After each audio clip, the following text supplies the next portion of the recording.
Hola, ¿qué tal? Mi nombre es Rita Miranda Aguilar y en este video les hablaré acerca del Renacimiento y el humanismo, los orígenes del humanismo y la educación humanística en Italia. Bien, comenzamos con Renacimiento y humanismo. Llamamos Renacimiento a un periodo de la historia de la humanidad que se extiende en Europa durante los siglos XV y XVI, pero es Italia la cuna del arte renacentista. El término renacimiento hace referencia al verbo renacer.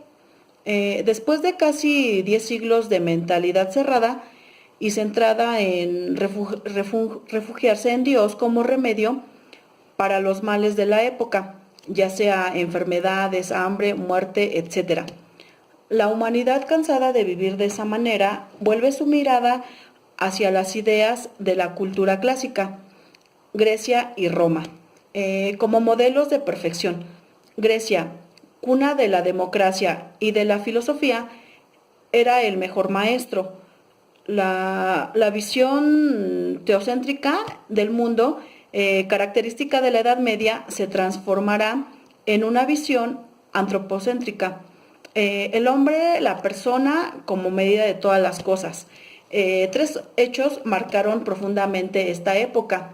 El primero fue los viajes. La idea de viajar supone un encuentro con el conocimiento, con saberes nuevos, históricamente. Históricamente el Renacimiento es contemporáneo de la era de los descubrimientos y de las conquistas ultramarinas. Esta era marca el comienzo de la expansión mundial de la cultura europea, con los viajes portugueses y el descubrimiento de América por parte de los españoles. Muchos compositores de la época viajaban a otros países, por lo que estaban en contacto con Europa. Otro hecho fue la invención de la imprenta por Johannes Gutenberg. Gracias a la imprenta, la difusión de la cultura a través de los libros permitió que aquella llegase a un mayor número de personas. La introducción de la imprenta entre 1460 y 1480 y la siguiente consumión de eh, y la consiguiente difusión de la cultura fue uno de los motores del cambio. Otro hecho fue el desmembramiento de la cristiandad con el surgimiento de la Reforma protestante. Supuso una crisis que dejó honda huella en el arte. El Renacimiento, en fin, será fruto de la difusión de las ideas del humanismo que determinaron una nueva concepción del hombre y el mundo. Ahora hablaré acerca de los orígenes del humanismo. El humanismo nació en Italia, Florencia. Florencia fue la cuna del humanismo. Los orígenes humanísticos se distinguen del pensamiento religioso, de las letras sagradas e igualmente del conocimiento demostrativo propio de la ciencia. Junto al Renacimiento se desarrolló un movimiento cultural llamado humanismo, en el cual se busca formar a la persona en el estudio de las letras, las ciencias y las artes. En este sentido, saber música era considerado un signo de buena educación, porque no olvidemos que en Grecia la música y la educación física eran las materias más importantes en la educación de los jóvenes. Bueno, por otra parte, la educación humanística en Italia, en este periodo primero estaba la enseñanza elemental en conventos. Los docentes eran los frailes y en pueblitos sacristanes y en palacios los maestros ya eran maestros contratados. Solo se enseñaba la lectura, la escritura, cuentas y doctrina. La tarea del maestro aquí era poco valorada, no tenía método determinado ni límites fijos.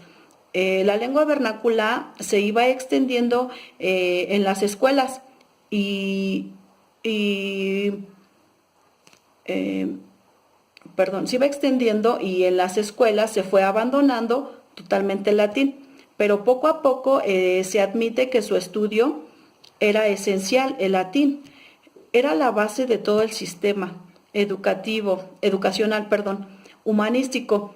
Los estudios clásicos penetraban en la enseñanza y se organizaban de acuerdo con las prácticas y resultados obtenidos de las enseñanzas privadas. Esta era en las casas de los príncipes. Se fue dando alto contenido a los estudios de gramática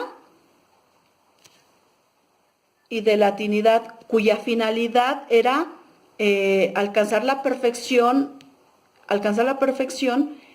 como era en los clásicos.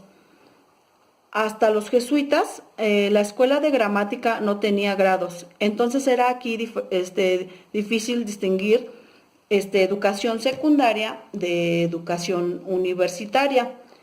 Los alumnos eran iniciados muy temprano en la lectura, así aprendían lo más pronto posible para la propia producción literaria. Aquí mencionaré sus principales autores. El primero fue Victorino de Feltre. Él fue el pedagogo italiano más original. Era un humanista cristiano, el primer educador del Renacimiento italiano. Este tenía ideas muy novedosas para la época. Otro fue Francisco Petrarca. Fue un lírico y humanista italiano, cuya poesía dio lugar a una corriente literaria que fluyó en autores como Garcilaso de la Vega en España, William Shakespeare y Edmundo Spenser en Italia, y bajo el sobrenombre genérico de petrarquismo. Por último, fue Lorenzo de Medici, político y poeta florentino. Como uno de los padrinos del Renacimiento, se destaca el llamado Jardín de Escultura que él fundó, con el cual pretendía revivir el arte de la escultura que ya casi estaba extinto en Florencia. Ok, bueno, pues por mi parte fue todo. Agradezco su atención y que tengan lindo día.